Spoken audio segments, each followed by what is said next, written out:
Shalom, selamat pagi jemaat yang dikasih Tuhan.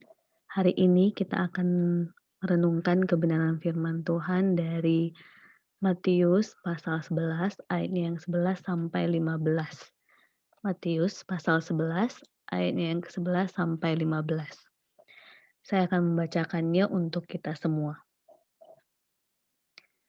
Aku berkata kepadamu, sesungguhnya di antara mereka yang dilahirkan oleh perempuan tidak pernah tampil seorang yang lebih besar daripada Yohanes Pembaptis. Namun yang terkecil di dalam kerajaan sorga lebih besar daripadanya.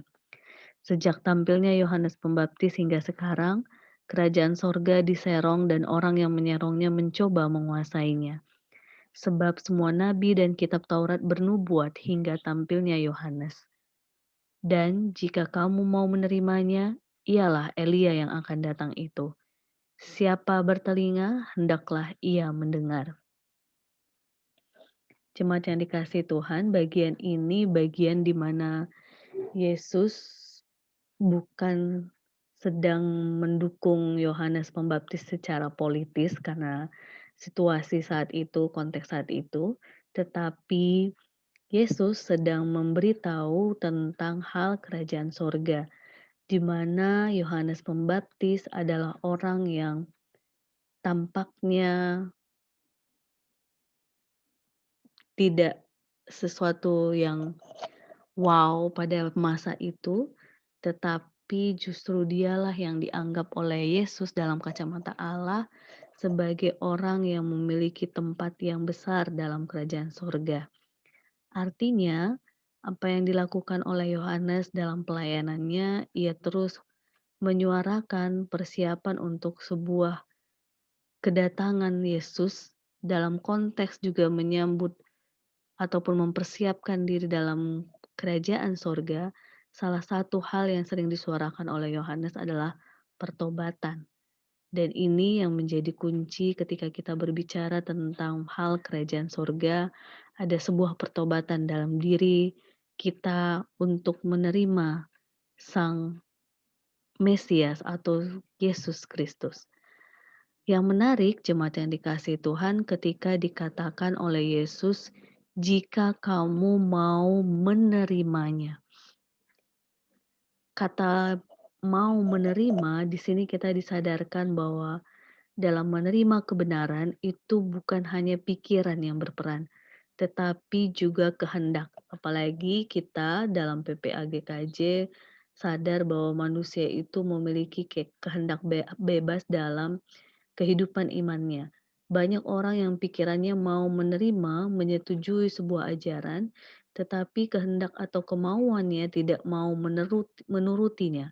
Artinya, secara pikiran kita setuju, tetapi secara tindakan kita masih berkehendak bebas, bukan sesuai dengan kebenaran firman Tuhan, tapi masih sesuai dengan diri kita ataupun pemikiran kita secara manusiawi. Nah, ini Bapak Ibu terkasih menjadi tantangan buat kita, saya dan kita semua, bahwa berbicara tentang iman itu bukan sekedar kita hanya di pikiran kita, tapi di dalam segala tingkah laku kita, dalam kehendak kita dalam menjalani hari-hari, di sana sangat dibutuhkan kehendak yang mau menuruti apa yang dikatakan Tuhan, apa yang diajarkan oleh Tuhan. Karena di penutup, Yesus berkata, "Siapa bertelinga, hendaklah ia mendengar." Semoga kita dapat saling dengar-dengaran tentang kebenaran firman Tuhan, saling peka apa yang menjadi kehendak Tuhan dalam dinamika kehidupan kita, dalam situasi di sekitar kita, dalam pergumulan pribadi kita, maupun pergumulan dalam pekerjaan, pelayanan, kita terus berusaha untuk mendengar apa yang menjadi kehendak Tuhan dalam hidup kita.